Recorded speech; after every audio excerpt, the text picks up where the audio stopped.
नमस्कार प्रिय छात्रों, ऑनलाइन शिक्षण में आपका स्वागत है। इससे पूर्व आपने व्याख्यान 2 के भाग 1, 2 और 3 में हिंदी साहित्य के संक्षिप्त इतिहास के प्रसंग में हिंदी भाषा का उद्भव और विकास, हिंदी के प्रमुख साहित्य का इतिहासकार और आदिकाल के संदर्भ में व्यापक और विस्तृत चर्चा देख और सुन चुके हैं। उसी क्रम में व्याख्यान संख्या 2 के चौथे भाग में आज हम हिंदी साहित्य के इतिहास के अंतर्गत भक्ति काल शीर्षक पर चर्चा करेंगे। प्रिय छात्रों, हिंदी साहित्य के इतिहास में भक्ति काल को स्वर्ण युग कहा जाता है।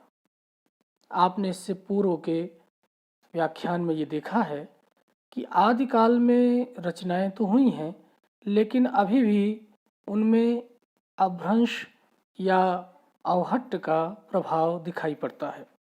लेकिन भक्ति काल जिसे हम कहते हैं, जिसका समय 14वीं शताब्दी के मध्य से 17वीं शताब्दी का मध्य माना जाता है, इस काल में क्षेत्रीय भाषाओं में, वो चाहे ब्रज भाषा हो, वो अवधी हो या अन्य भारत की क्षेत्रीय भाषाएं हों, उपभाषाएं हों, सभी में एक अभूतपूर्व रचनात्मक उभार देखने को मिलता है। पहली बार पूरे उत्तर भारत में और यहाँ तक कि दक्षिण भारत में भी एक ऐसी परंपरा दिखाई पड़ती है जिसमें अनेक अनगिनत कवि भक्ति भाव से रचनाएं करते हुए दिखलाई पड़ते हैं। हम अपने आप को हिंदी प्रदेश के रचनात्मक गतिविधियों तक सीमित रखेंगे, नहीं तो इसके अतिरिक्त गुजराती साहित्य भी देखा जा सकता है, बंगाली साहित्य देखा जा सकता है। उधर दक्षिण भारतीय भाषाओं में जो साहित्य रचा जा रहा था इस युग में, उसकी भी चर्चा होती है। और ये भी माना जाता है कि जो भक्ति का उद्भव हुआ है वो वस्तुतः दक्षिण भारत के उन आचार्यों के द्वारा हुआ है जो आगे चल कर के उत्तर भारत की ओर जिनका प्रसार हुआ और उत्तर भारतीय संतों और भक्तों ने उनका अनुकरण किया। लेकिन हम अपने आप को सीमित रखेंगे हिंदी क्षेत्र और हिंदी साहित्य तक। तो सबसे पहले हम देखते हैं कि भक्ति काल में वस्तुतः किस प्रकार की रचनाएं हुई हैं, और उससे पहले ये जानने की कोशिश करेंगे कि इसका समय क्या है। तो जैसा कि मैंने पहले ही बतलाया है कि भक्ति काल लगभग 14वीं शताब्दी के मध्य से शुरू होकर 17वीं शताब्दी के मध्य तक आता है। प्रसिद्ध साहित्य के इतिहासकार आचार्य रामचंद्र शुक्ल ने इसका समय 1318 ईस्वी से 1643 ईस्वी तक माना है।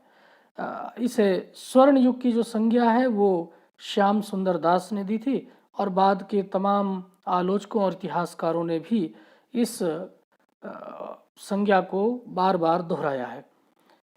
भक्ति काल की जो प्रमुख भाषाएं हैं हिंदी क्षेत्र में, जिनमें कविताएं रची गई हैं, वो है ब्रज और अवधी।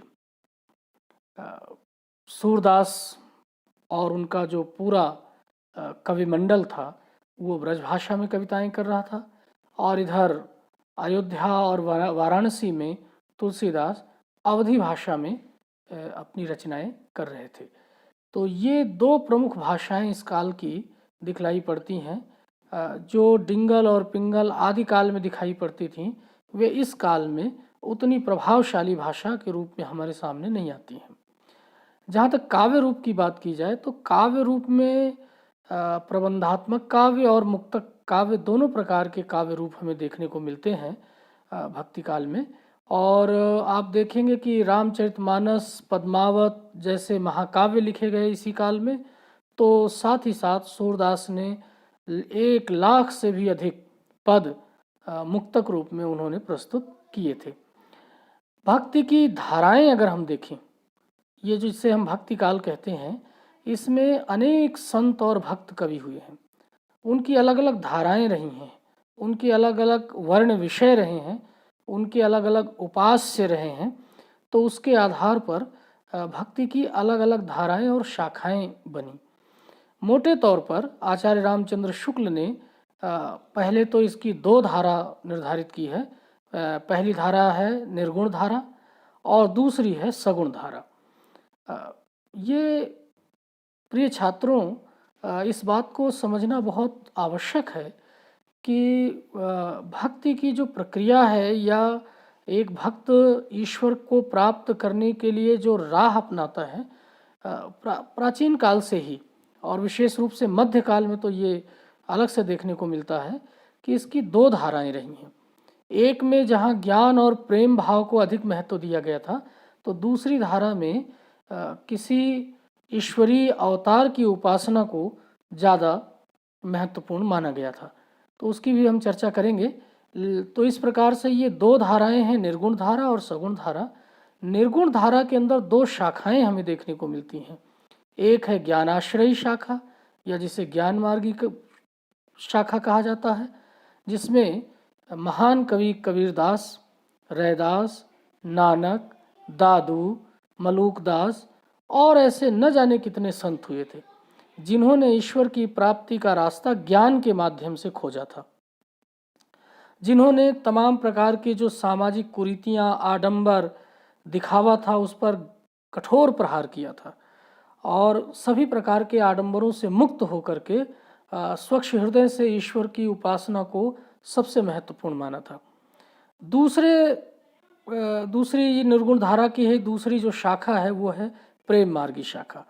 प्रेम मार्गी शाखा में उन सूफी कवियों का नाम लिया जा सकता है जिन्होंने जो थे तो इस्लाम धर्मावलंबी, लेकिन उनकी ये उदारता थी कि वे समाज के सभी तरह के लोगों को अपने साथ जोड़ करके उनकी भावनाओं और उनके विचारों की कद्र करते हुए साहित्य रचना में तल्लीन थे। तो उनमें से एक हैं जायसी, दूसरे मंझन, कुतुबन और दूसरे सूफी कवि हैं जिनका आगे हम विस्तार से विवरण प्रस्तुत करेंगे। दूसरी धारा सगुण धारा है, वो भी उसका भी जिक्र किया जा चुका है और सगुण धारा में दो अवतारों की उपासना पर केंद्रित संपूर्ण भक्ति साहित्य हमें दिखाई पड़ता है। एक है कृष्ण भक्ति शाखा और दूसरी है राम भक्ति शाखा। आपने बचपन से ही ये पढ़ा होगा। कृष्ण भक्ति शाखा के प्रमुख कवि हैं सूरदास। सूरदास की रचनाएं आपने पढ़ी हैं, उनके पद पढ़े हैं। इसी तरह से राम भक्ति शाखा के प्रमुख कवि हैं तुलसीदास। तुलसीदास के रामचरितमानस से आपने दूसरी तीसरी कक्षाओं से ही चौपाई और दोहे पढ़ने शुरू कर दिए होंगे। इसके अतिरिक्त नाभादास, प्राणचंद चौहान भी राम भक्ति शाखा के कवि रहे हैं, लेकिन जो प्रतिनिधि कवि हैं हम वहाँ उनकी चर्चा यहाँ पर करना ज़्यादा उचित समझते हैं। उनकी संख्या तो बहुत रही है, लेकिन यहाँ प्रतिनिधि कवियों की चर्चा करना आवश्यक है। ये जो दो धाराएं हैं, जहाँ तक सवाल निर्गुण धारा का है, निर्गुण धारा में ईश्वर को सर्वत्र व्याप्त निर्गुण स्वरूप में है, उसका कोई अवतार नहीं, वो कण कण में व्याप्त है और उसको पाने के लिए किसी आडंबर, किसी शास्त्र या किसी ऐसी प्रथा या मान्यता को मानने की आवश्यकता नहीं है। वो सभी के हृदय में है, घट घट में है। कबीर की वाणियों में ये बात स्पष्ट रूप से दिखाई पड़ती है। और दूसरी तरफ जो सगुण धारा है उनमें उन्होंने राम और कृष्ण इन दोनों अवतारों की उपासना पर बल दिया है और शुरुआती दौर में तो सूरदास ने बाकायदा इस बात का खंडन भी किया है कि निर्गुण ईश्वर की उपासना करना इतना आसान नहीं है।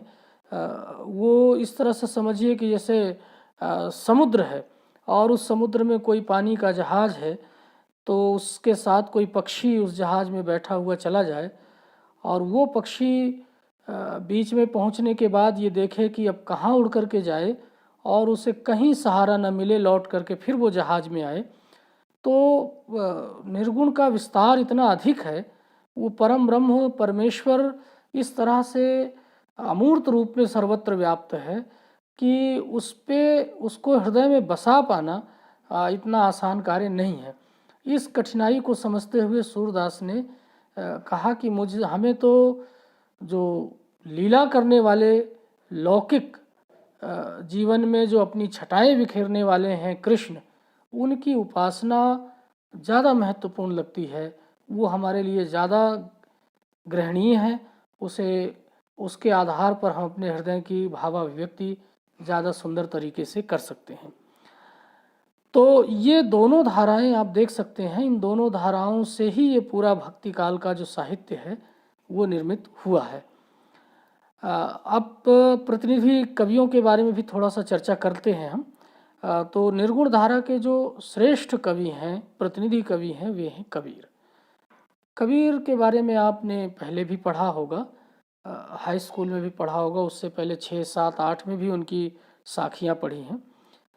कबीर के बारे में बहुत सारा रहस्य और घटाटोप है, धुंध छाई हुई थी। बहुत सारे शोध के बाद ये इस निष्कर्ष पर विद्वान लोग पहुँचे हैं कि उनका जन्म 1398 ईस्वी से 1400 के बीच में किसी समय हुआ था और उनकी मृत्यु 1518 ईस्वी तक निर्धारित की जाती है। तो 1398 ईस्वी से लेकर 1518 ईस्वी के बीच कबीर का होना विद्वानों ने तय पाया है। लेकिन यह स्पष्ट नहीं है कि वास्तव में वो वास्तविक तिथि कौन सी है जब कबीर का जन्म हुआ था। एक पुस्तक है कबीर परिचय, तो उसमें कबीर के व्यक्तित्व और उनके महत्व के बारे में बतलाया गया है और ये उसी पुस्तक में 120 वर्ष का पवित्र जीवन उनका दिखलाया गया है।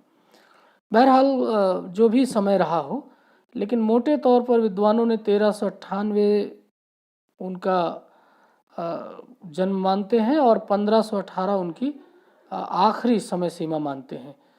तो ऐसी स्थिति में हम इसी सीमा को मान करके चलते हैं। कबीर अपने बारे में स्वयं कहते हैं कि रामानंद संभवतः उनके गुरु रहे हैं और उन्होंने कोई विशेष अध्ययन अलग से नहीं किया है। मसी कागज छुयो नहीं, कलम गही नहीं हाथ, ये उनका प्रसिद्ध दोहा है। तो लेकिन उन्होंने लिखा है कि भले ही वो स्याही और कलम को हाथ न लगाया हो, लेकिन बातों ही बातों में उन्होंने संसार का जो सारभूत तत्व है वो प्रस्तुत कर दिया है। उनके यहाँ मुख्य रूप से 3-4 विषय उनकी कविताओं में देखने को मिलते हैं। एक तो है कि गुरु का उन्होंने बड़ा महत्व माना है और गुरु की महिमा का उन्होंने लगातार वर्णन किया है। इसके अतिरिक्त जो बाह्य आडंबर है, वो चाहे तीर्थ यात्रा हो, मूर्ति पूजा हो या किसी ग्रंथों के आधार पर ही सब कुछ सत्य मान लेने की भावना हो, इन या और तमाम प्रकार की जो कुरीतियाँ, लौकिक अपचार देखने को मिल रहे थे उनके समय में, उन सब का उन्होंने बहुत कड़ाई से खंडन किया है और ये माना है कि ईश्वर और भक्त के बीच में किसी तीसरे की आवश्यकता नहीं है। ऊपर ईश्वर है, नीचे भक्त है, बीच में इन सारे तत्वों की आवश्यकता इसलिए नहीं है कि ये अवरोध पैदा करते हैं, ये ईश्वर से सीधी लगन लगाने में एक बाधा पहुंचाते हैं, इनकी कोई भूमिका नहीं है। हृदय अगर स्वच्छ है, जैसे कि रैदास ने कहा कि मन चंगा तो कठौती में गंगा, मन स्वच्छ है तो निश्चित रूप से हम उस ईश्वर के करीब पहुंच सकते हैं। और इस तरह के खंडन की बहुत सारी साखियाँ उनके साहित्य में मिलती हैं। उन्होंने जो शैली अपनाई है वो एक तो शब्द शैली है, दूसरी रमैनी है और तीसरी बीजक, उनका ग्रंथ है। बीजक में ये मिलता है शब्द, साखी और रमैनी। तो साखी शब्द का अर्थ ही होता है साक्षी। गुरु, ईश्वर और अपने अंतर्ज्ञान को साक्षी मान करके उन्होंने जो बातें कही हैं वो दोहों के रूप में, साखी के रूप में प्रकट हुई हैं। तो एक तरह से उन्होंने जीवन का अनुभव और उसके साक्ष्य को आधार बना करके कविताएं कही हैं और ये कहा कि साखी आँखी ज्ञान की, ये ज्ञान की आँख है, इसका जो अध्ययन करता है, इस पर जो मनन करता है, विचार करता है, उसकी आँखें खुल जाती हैं। और जो रमैनी है उसमें रमन करना, ईश्वर में लगन लगाना, शब्द भी पदावली है। तो इस प्रकार से 3 प्रकार के काव्य रूप कबीर की कविताओं में देखने को मिलते हैं, साखी, शब्द, रमैनी, और उनका एक ही ग्रंथ दिखाई पड़ता है, उसका नाम है बीजक। उन्हीं में, उसी बीजक ग्रंथ में ही ये तीनों तरह की रचनाएं हमें देखने को मिलती हैं। तो इस तरह से कबीर ने उस समय के सामाजिक परिप्रेक्ष्य में, उस समय के जो भक्ति धारा थी, उसमें एक गहरा जबरदस्त हस्तक्षेप उन्होंने किया है। और आचार्य हजारी प्रसाद द्विवेदी ने तो यहाँ तक कहा है कि कबीर के मुकाबले भक्ति काल में कोई ऐसा कवि दिखाई नहीं पड़ता है, अगर उनका कोई मुकाबला कर सकता है तो सिर्फ तुलसीदास। लेकिन भाषा, भावबोध और जो सच्चाई है, जो गहराई है कबीर के काव्य में, वो तो अद्भुत है, वो अतुलनीय है।